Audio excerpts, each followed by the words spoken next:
Released May 20th, 2014 by Machine Games and Bethesda Softworks, Wolfenstein The New Order breathes new life into an old franchise that wasn't too shabby to begin with. Cold air. Still alive, it seems. Wolfenstein has been about for a pretty long time, some saying it was the original first-person shooter before even Doom. I, however, did not begin playing this franchise till about Return to Castle Wolfenstein on the PS2 in the early 2000s. Then Wolfenstein on the PC, which was released August 2009. Both these games were great, so when I found out there would be a revamped Wolfenstein coming, I was ready to get back in the fight. My hero. Wolfenstein The New Order did not disappoint. It's a great game, and with all bias aside, let me give it a review that'll do it justice. Don't fuck this up, you magnificent cunt. The story goes, it's 1960 and the Nazis won the infamous World War II. BJ Blazkowicz ended up in a coma through this conquest and wakes up to some harsh reality. He escapes with his soon-to-be love interest Anna from the hospital she was nursing him in after shit goes sideways, meets up with some people who helps him rescue the remaining resistance members, and gets back in Nazi slaughtering mode. Do you realize who I am?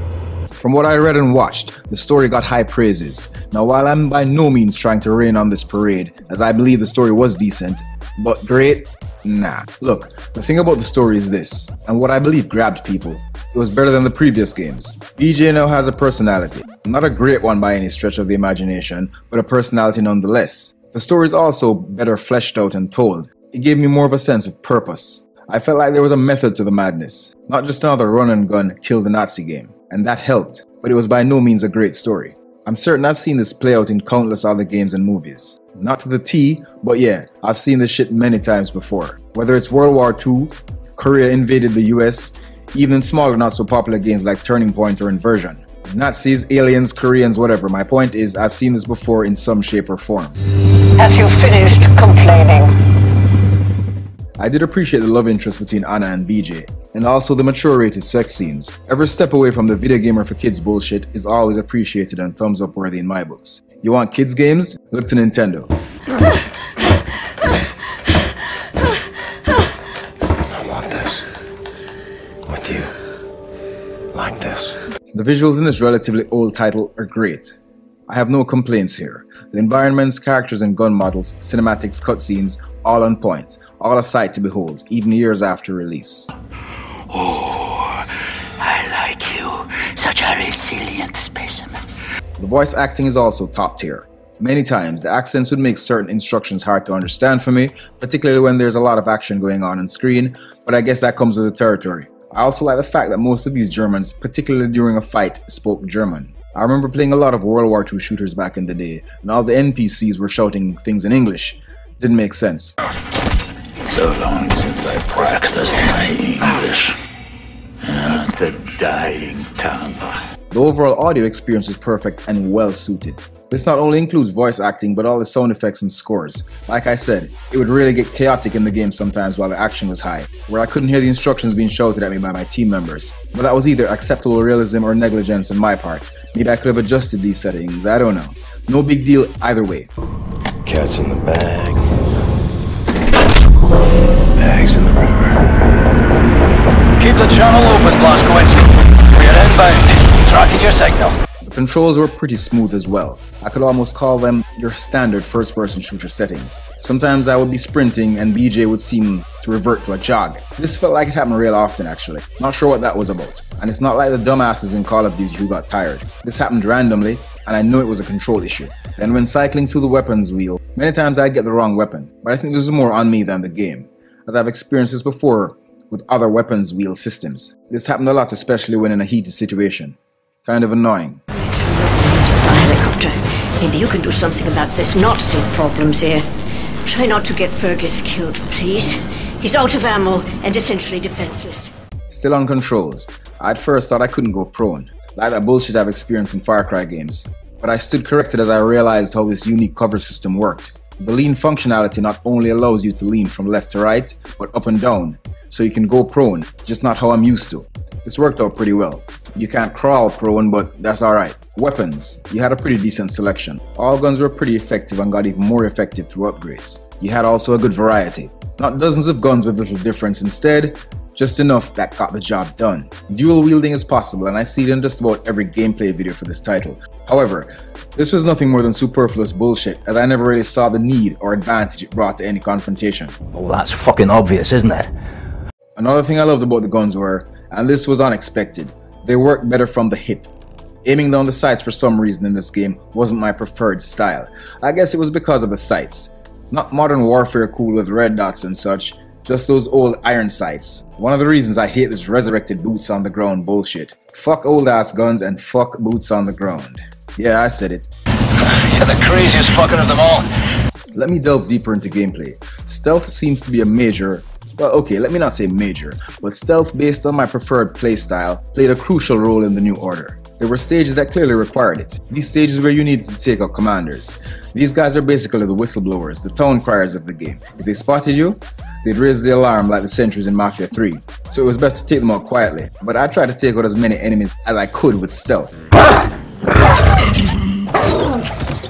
I guess when playing a good game, I try to approach things as I would given a real life scenario. I mean, many people complain about the campers in PvP engagements, but how many of you complaining would in real life run out on the enemy, guns blazing? None. You'd all keep your bitch asses in cover and snipe as many as you could without being noticed. A bullet wound ain't pretty. Now the thing about stealth in the New Order is similar to Far Cry. The game was not designed well for this element.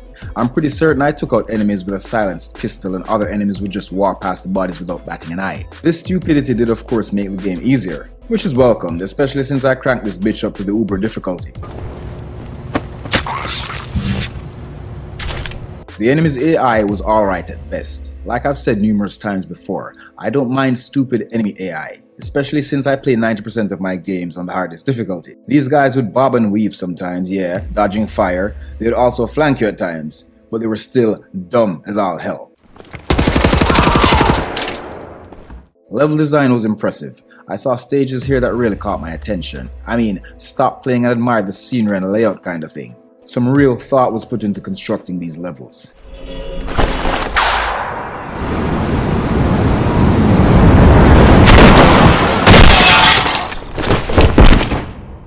Checkpoints were well balanced. There were times, based on several deaths and do-overs, that made me feel like they weren't, but at the end of it all, that was just me bitching. The checkpoints were placed well.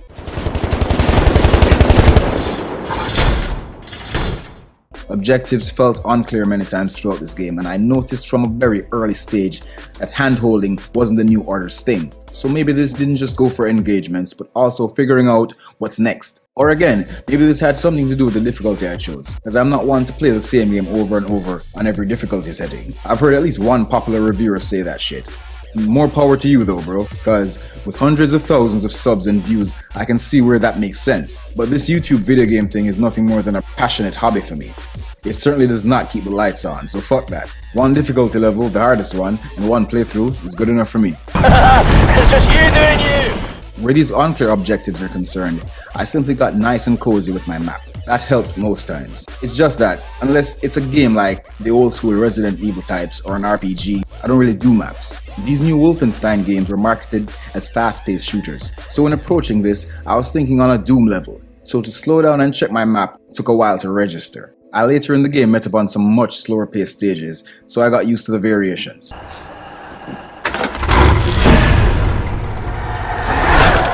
No one leaves my camp. There were only a couple boss fights. I love this, as I generally hate boss fights, and particularly how they're structured 90% of the time. This hardest bullshit. By the time I reach the last few stages of a game, I'm usually in a wrap this shit up mode. So to present me with some nearly indestructible boss fight really pisses me off. I love nothing more than a game with no boss fights or a pushover final boss. Maybe that's one of the things I love about Call of Duty and Battlefield style games, cause there really is no reason a final boss should be the hardest, or any boss really. Personally, I think these bosses should be treated like the little bitches they are, who hide behind an army of henchmen because they're too pussy-ass to fight for themselves. I mean, when was the last time you saw a president or a prime minister pick up arms and hit the battlefield? Right, so same principle should apply in games. Devs decided to give the magic show bullshit a rest. I much preferred this. While playing, I was just sitting there thinking, when am I going to enter some dumbass stage where I'm no longer fighting men and some hellspawn pops up and attacks me and fucks up the whole feel of the game? This is one of the things I did not appreciate in the previous Wolfenstein games. If I want to fight demons and the undead, I know where to go. I'll never understand the appeal of genre mixing in games like Call of Duty Zombies. I know many of you love it and look forward to it every year, but come on, with about 50 zombie games released every year, do we really need that stupid shit in a military shooter? Anyway, I was pleased to not see that shit here. They chose technology over magicka. Thank you, Bethesda. People like you. Our path is death and destruction. I would ask you to consider. In the end, we will be judged. There's a progression system present in the New Order, but I didn't really see the point. It seemed to be automated, a set it and forget it inclusion based on your preferred style of play, but I saw no way to customize it with, let's say, a points allotment system like we see in games like Far Cry and such. There wasn't really a skill tree system that you could pick, choose and refuse with, so I didn't really see the point. And most importantly, as this system progressed, I saw or felt no real difference. There were some treasure hunting aspects of the game, where you could find hidden items and documents which I assumed were to unlock extra content, but I'm not that kind of player. And this game being the single player only experience with very little to nothing in the way of replayability, I entered it as such, with one intention, to rip through it hard and fast without ever looking back after the credits rolled.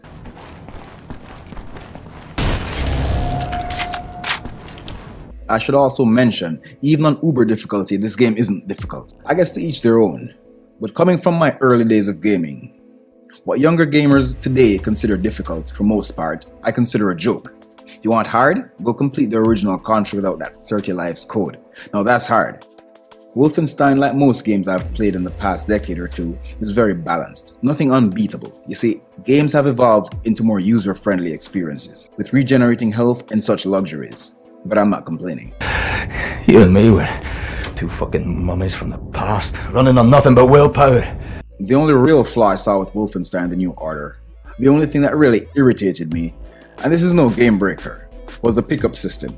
Smashing crates and pressing a button after aiming directly at an object seemed like a distraction. I don't know, maybe this was the devs' way of including some old school in the mix. This and VJ occasionally fiddling with his gun felt like a nuisance, but if that's the best I can come up with as valid peeves, then that speaks volumes of this game. Wolfenstein the New Order, a really good game that deserves all the praises it has received since launch. I'll be cutting down the other two in this revamped trilogy soon, get ready for that. In the meantime, as usual, no numbers, no meters, no ratings. This review is entirely my opinion, but it's your decision.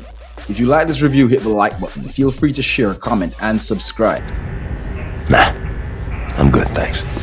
If I pissed you off, then hit those dislike and unsubscribe buttons and keep it moving. Either way, thank you for watching, and thanks for playing. Get the fuck out. I need a nap.